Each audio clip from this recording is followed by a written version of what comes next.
আসসালামু আলাইকুম দর্শক, স্বাগত নিরপেক্ষ সংবাদে। আপনাদের সাথে আছি আমি হাসান মাহিদ। শুরুতে জানিয়ে দিব সংবাদ শিরোনাম।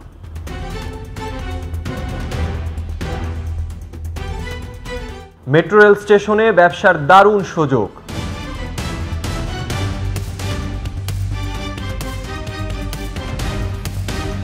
ধর্ষণ ও গর্ভপাতের অভিযোগ এনে হিরো আলমের বিরুদ্ধে মামলা।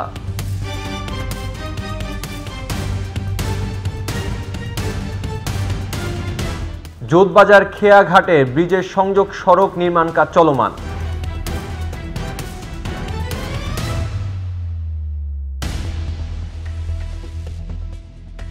হাজারো চাবি বানানো দাউদ হোসেন পায়নি ভাগ্যের চাবি।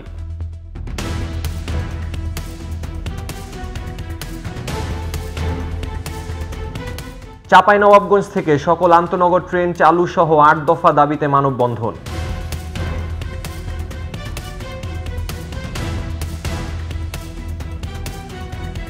জানা গেল পাকিস্তান হামলায় যেসব অস্ত্র ব্যবহার করল ভারত।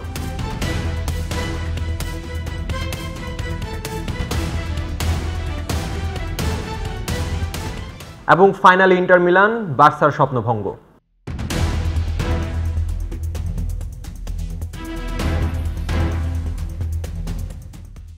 দর্শক শুনছিলেন শিরোনাম, এবারে বিস্তারিত।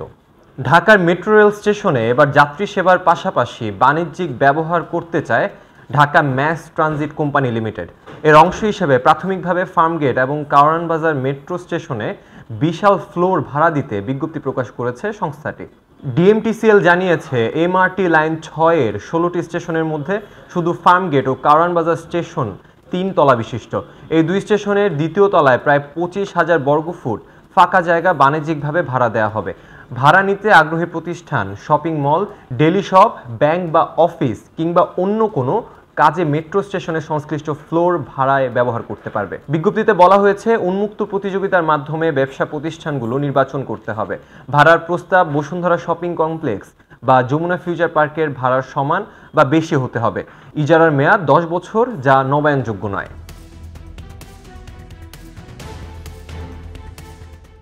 এদিকে বগুড়ায় বিয়ের প্রলোভন দেখিয়ে ধর্ষণ সহ মারপিট করে গর্ভপাত ঘটানোর অভিযোগে আলোচিত ইউটিউবার আশরাফুল হোসেন আলম ওরফে হিরো আলমকে আসামি করে ধর্ষণের অভিযোগ এনে মামলা দায়ের হয়েছে। মামলায় হিরো আলম সহ আরও ৫ জনকে আসামি করা হয়েছে বলে জানা যায়। মামলাটি তদন্ত করে প্রতিবেদন দেওয়ার জন্য বগুড়ার পিবিআই পুলিশ সুপারের প্রতি নির্দেশ দেওয়া হয়। বিস্তারিত ডেস্ক রিপোর্টে। মামলাটির বাদী সাদিয়া রহমান মিথিলা বগুড়ার নারী ও শিশু নির্যাতন ট্রাইব্যুনাল নং ১ এর আদালতে গত রোববার এই মামলা দায়ের করেন।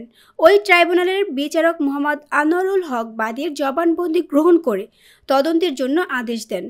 এই মামলার ৬ জন আসামিরা হলেন বগুড়ার এরুলিয়া পশ্চিমপাড়ার মৃত আহমদ আলীর ছেলে আশরাফুল হোসেন আলম ওরফে হিরো আলম, তার মেয়ে আলো বেগম, ব্যক্তিগত সহকারী আলামিন মালেক ও তার স্ত্রী জেরিন এবং আহসান হাবিব সেলিম।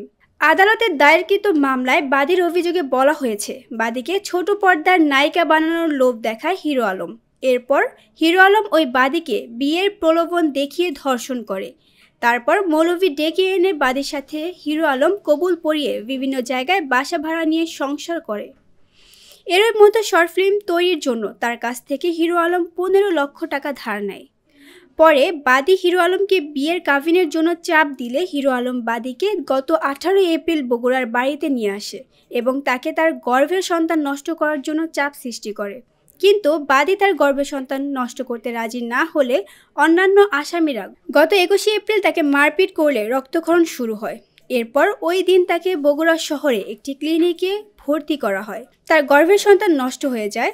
পরে তাকে বগুড়ার শহীদ জিয়াউর রহমান মেডিকেল কলেজ হাসপাতালে ২৪ এপ্রিল ভর্তি করা হলে সেখানে ২৬ এপ্রিল পর্যন্ত চিকিৎসা গ্রহণ করে মর্মে অভিযোগে বলা হয়েছে।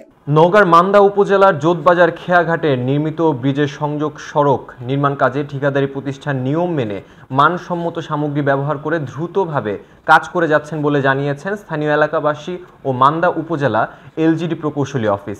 এবং ২৭০ মিটার সংযোগ সড়কের নির্মাণ কাজ সুন্দর ও সুষ্ঠুভাবে দ্রুত গতিতে চলমান রয়েছে বলে জানান স্থানীয় জনসাধারণগণ। স্থানীয়রা বলেন এই ব্রিজের মূল কাঠামোর কাজ শেষ হবার কিছুদিন পরেই সংযোগ সড়কের কাজ শুরু হয়। দর্শক, বিস্তারিত ডেস্ক রিপোর্টে। নওগাঁর মান্দা উপজেলার জোতবাজার খেয়াঘাটে নির্মিত ব্রিজের সংযোগ সড়ক নির্মাণে দেখা যাচ্ছে দৃশ্যমান অগ্রগতি। স্থানীয় এলাকাবাসী ও মান্দা উপজেলা LGED প্রকৌশলী অফিস জানায়, ঠিকাদারি প্রতিষ্ঠান নিয়ম নীতি মেনে মানসম্মত সামগ্রী ব্যবহার করে দ্রুতগতিতে কাজ করে যাচ্ছে। 270 মিটার দীর্ঘ এই সংযোগ সড়কের নির্মাণ কাজ সুন্দর ও সুষ্ঠুভাবে দ্রুত গতিতে চলমান রয়েছে বলেও জানিয়েছেন স্থানীয় জনসাধারণ। তারা জানান, মূল ব্রিজের কাঠামোর কাজ শেষ হবার কিছুদিন পরই শুরু হয় সংযোগ সড়কের নির্মাণ। ব্রিজ দিয়ে চলাচলে বদল এসেছে জীবনযাত্রায়। সরাসরি ঘটনাস্থলে গিয়ে দেখা যায় ব্রিজটি দিয়ে চলাচল করছে স্থানীয় মানুষ। তারা বলেন, এই ব্রিজ হওয়াতে তাদের যাতায়াতে এসেছে বিপুল সুবিধা। আগে নৌকায় করে খেয়া পারাপার করতে হতো, বর্ষাকালে জীবনে ঝুঁকি নিয়ে পার করা হতো নদী, আর এখন আর সেই দুর্ভোগ নেই। মান্দা উপজেলা LGED প্রকৌশলী মোহাম্মদ সুমন হোসেন জানান, জোতবাজার ব্রিজের সংলগ্ন সড়কের কাজ সুষ্ঠুভাবে পরিচালিত হচ্ছে। তবে একজন ব্যক্তি কাজে বাধা দেওয়ায় অভিযোগ উঠেছে, বিষয়টি গুরুত্বের সাথে দেখা হচ্ছে। এই ব্রিজটি হওয়াতে এলাকার মানুষের দীর্ঘদিনের দুর্ভোগের অবসান হয়েছে। বহুদিনের কাঙ্ক্ষিত আশা পূরণ হতে চলেছে। তিনি আরও জানান, ঠিকাদারি প্রতিষ্ঠান নিয়মনীতি মেনে এবং মানসম্মত সামগ্রী ব্যবহার করে কাজটি সম্পাদনা করছেন। নওগাঁর মান্দা উপজেলার জোতবাজার খেয়াঘাটে নির্মিত ব্রিজ ও সংলগ্ন সড়ক এখন কেবল একটি নির্মাণ প্রকল্প নয়, এটি হয়ে উঠেছে স্থানীয় জনজীবনের পরিবর্তনের প্রতীক। দৈনন্দিন জীবনে তালাচাবির গুরুত্ব কতটুকু তা বলার অপেক্ষা রাখে না। ঘরবাড়ি, অফিস, আদালত, ব্যবসা প্রতিষ্ঠান সব জায়গায় নিরাপত্তার জন্য ব্যবহার করা হয় নানা ধরনের তালা, যার আকার ভেদে বোঝা যায় নিরাপত্তার মাপকাঠি। শতাব্দীর পর শতাব্দী ধরে মানুষের সম্পদের নিরাপত্তায় অন্যতম উপকরণ এই তালা। বিস্তারিত ডেস্ক রিপোর্টে।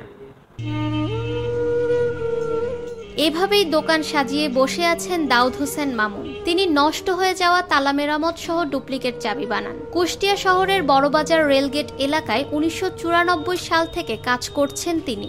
একসময় দিনে প্রায় 1000 টাকা আয় করতেন তিনি, তবে এখন সে আয় কমে এসেছে। দাউদ হোসেনের 2 সন্তান, তবে তাদেরকে এই পেশার সঙ্গে যুক্ত করতে চান না তিনি। তাদের লেখাপড়া শিখিয়ে চাকুরি করানোর ইচ্ছা দাউদের।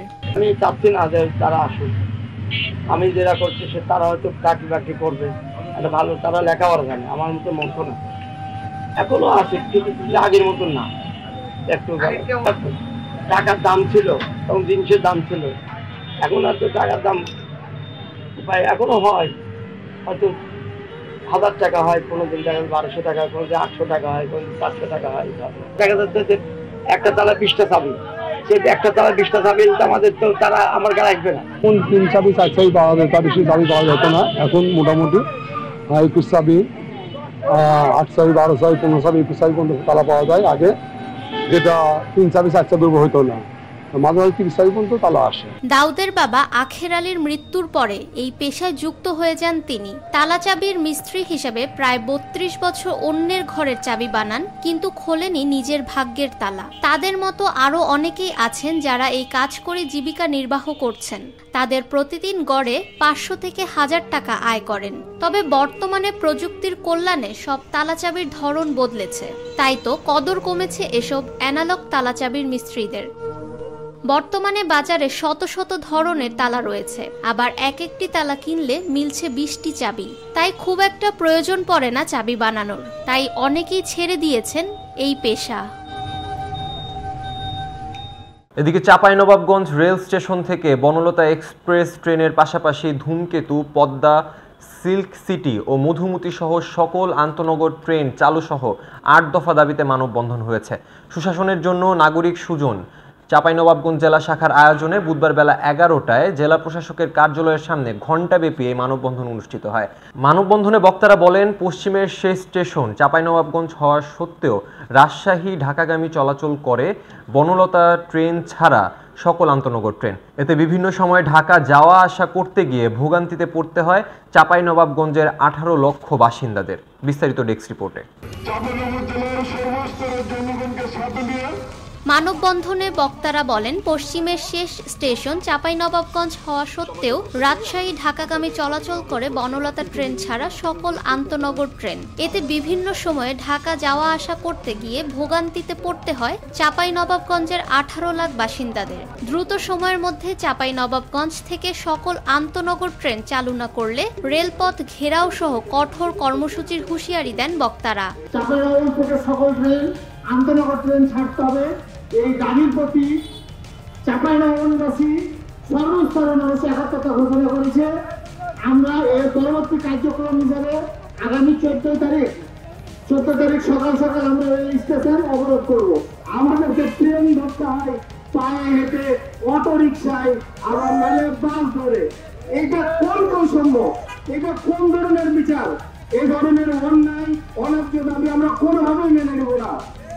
একজন মানুষ যখন রাতের ট্রেনে ঢাকা থেকে রাজশাহীতে এসে পৌঁছায়, তার বউ বাচ্চা সাথে নিয়ে রাত 3টার পর ঢাকা থেকে রাজশাহীতে এসে রাজশাহীর রাজপথে রাস্তায় ঘুরে বেড়াতে হয়। 30 কোটি টাকা খরচ করলে এই চাঁপাইনবাবগঞ্জে আন্তর্জাতিক ট্রেন চালুর ব্যাপারে কোনো বাধা সৃষ্টি নয়। পৃথিবীর কোনো দেশে এবং বাংলাদেশেও একটি রাজধানী থেকে সেই জেলার শেষ সীমান্ত পর্যন্ত প্রত্যেকটি ট্রেন চলে। শুধুমাত্র এই চাঁপাইনবাবগঞ্জে আমরা আমাদের এই জেলাবাসীর 8 লক্ষ মানুষকে বঞ্চিত করে রাজশাহী থেকে আন্তনগর ট্রেন চালু করা হচ্ছে। আমি অনুরোধ করব, আমরা দীর্ঘদিন বঞ্চিত ছিলাম। অন্তর্বর্তী সরকারের প্রধান সহ রেল মন্ত্রণালয় এবং অন্যান্য মন্ত্রণালয় যারা দায়িত্বে আছেন তাদেরকে অনুরোধ করব, এটি যত দ্রুত সম্ভব আপনারা বাস্তবায়ন করবেন। কিসের জন্য রাজশাহী আন্তনগর থামবে? গোটা পৃথিবী যদি একটু বিশ্লেষণ করে দেখেন, প্রত্যেকটা কেন্দ্র শেষ সীমানা থেকে ট্রেন শুরু হয়, কিন্তু আমাদের আশ্চর্যের বিষয় রাজশাহী থেকে আন্তনগর গুলো চালু হচ্ছে।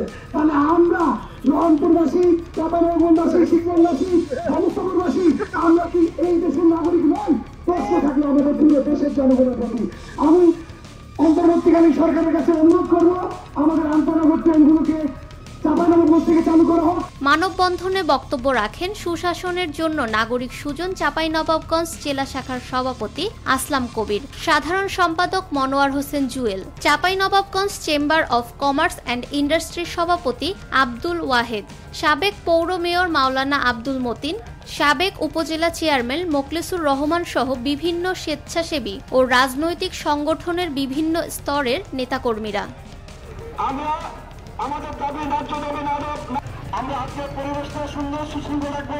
দর্শক, এবার আন্তর্জাতিক প্রসঙ্গ।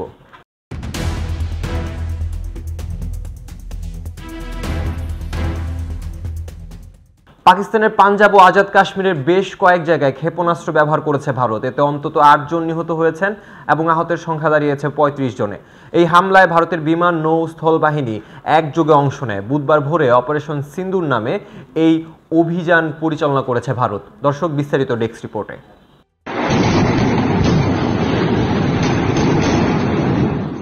পাকিস্তানের পাঞ্জাব ও আজাদ কাশ্মীরে বেশ কয়েক জায়গায় ক্ষেপণাস্ত্র হামলা করেছে ভারত। এতে করে অন্তত 8 জন নিহত হয়েছেন, আহত হয়েছেন 35 জন। এই হামলায় ভারতের বিমান, নৌ এবং স্থলবাহিনী একযোগে অংশ নেয়।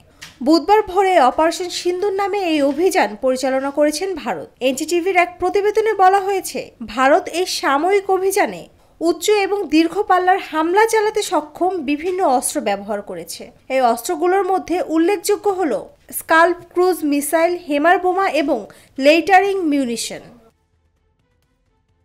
স্কাল্প এটি একটি দীর্ঘ পল্লার আকাশ থেকে নিক্ষেপযোগ্য ক্রুজ মিসাইল, যেটি 250 কিলোমিটার পর্যন্ত অতিক্রম করতে পারে। এটি কৌশলগত লক্ষ্যবস্তুকে নির্ভুলভাবে আঘাত হানার জন্যই ডিজাইন করা। এই মিসাইলটি মূলত বাংকার, সাময়িক ঘাঁটি এবং সুরক্ষিত অবকাঠামো ধ্বংস করতে ব্যবহৃত হয়। হেমার এই অস্ত্র হলো একটি স্মার্ট বোমা, যা নির্ভুলভাবে লক্ষ্যে আঘাত হানার জন্য ডিজাইন করা হয়েছে। এটি বিশেষভাবে শক্তিশালী অবকাঠামো যেমন কংক্রিটে নির্মিত বাংকার এবং বহুতল ভবন ধসে ব্যবহৃত হয়। এই বোমা 50 থেকে 70 কিলোমিটার পর্যন্ত লক্ষ্যবস্তুকে আঘাত হানতে সক্ষম। লেইটারিং মিউনিশন এই অস্ত্রকে প্রায়ই কামিকাজি ড্রোন নামে অভিহিত করা হয়। এটি নজরদারি, লক্ষ্যবস্তু শনাক্তকরণ এবং চূড়ান্ত আঘাত হানার কাজে ব্যবহৃত হয়। এই ড্রোনগুলো নির্দিষ্ট এলাকায় বাতাসে ঘোরাফেরা করতে পারে এবং লক্ষ্যবস্তুকে শনাক্তের পর স্বয়ংক্রিয়ভাবে অথবা দূরনিয়ন্ত্রিতভাবে হামলা চালিয়ে লক্ষ্যবস্তুকে ধ্বংস করে। এই অস্ত্রের বিশেষত্ব হলো একবার লক্ষ্যবস্তু চিহ্নিত করা হলে এরা সরাসরি নিজেদের বিস্ফোরণ ঘটিয়ে আঘাত হানে। এর ফলে পুনরায় ব্যবহার সম্ভব নয়। এদিকে পাকিস্তানের ভারতের হামলাকে কাপুরুষোচিত উল্লেখ করে এর তীব্র নিন্দা জানিয়েছেন পাকিস্তানের প্রধানমন্ত্রী শাহবাজ শরীফ। তিনি বলেছেন, এই হামলার প্রেক্ষিতে ভারতে হামলা করার অধিকার রয়েছে পাকিস্তানের। বুধবার প্রকাশিত এক বিবৃতিতে শাহবাজ শরীফ বলেছেন, পাকিস্তানের 5টি স্থানে হামলা চালিয়েছে। ভারত যেই যুদ্ধ চাপিয়ে দিয়েছে তার জবাবে প্রতিক্রিয়া জানানোর অধিকার পাকিস্তানের রয়েছে। পাকিস্তান এই হামলাকে স্পষ্ট যুদ্ধ ঘোষণার কার্যক্রম বলে মনে করে। ভারতের ক্ষেপণাস্ত্র হামলার পর পাকিস্তানের নিরাপত্তা উপদেষ্টা লেফটেন্যান্ট জেনারেল মোহাম্মদ ওসিম মালিককে ফোন করেছেন যুক্তরাষ্ট্রের পররাষ্ট্রমন্ত্রী মার্কো রুবিও। দর্শক, এবারে খেলার সংবাদ।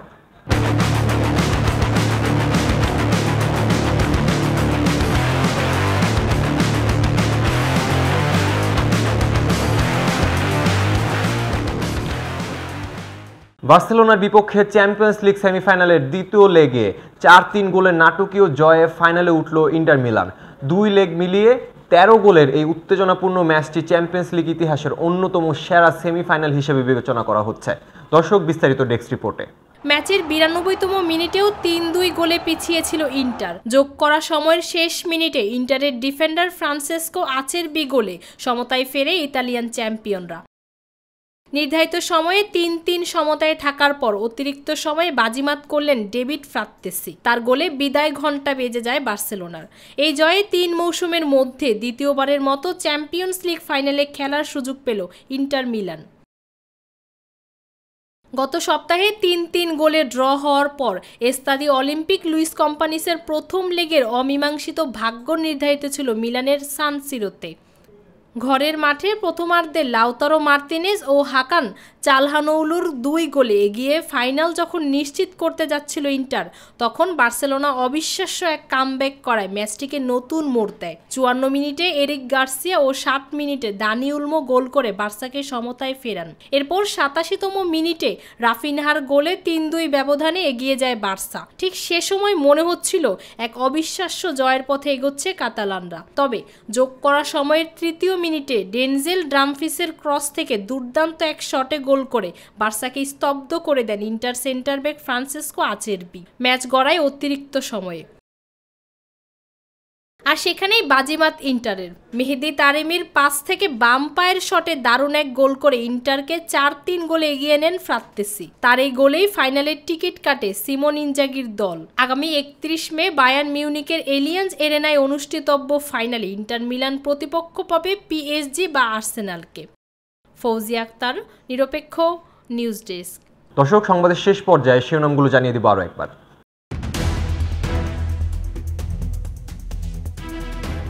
মেট্রো রেল স্টেশনে ব্যবসার দারুণ সুযোগ।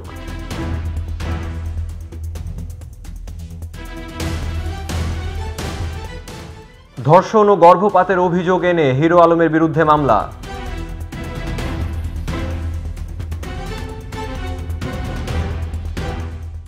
যোধবাজার খেয়াঘাটে ব্রিজের সংযোগ সড়ক নির্মাণ কাজ চলমান।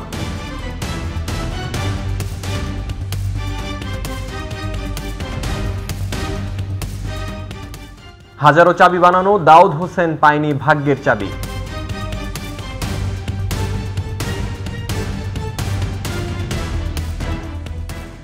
চাঁপাইনবাবগঞ্জ থেকে সকল আন্তনগর ট্রেন চালু সহ 8 দফা দাবিতে মানববন্ধন।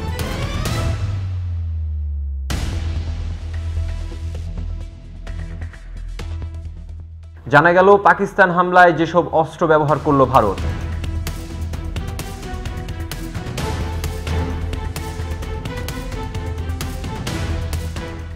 এবং ফাইনালে ইন্টার মিলান বার্সার স্বপ্নভঙ্গ।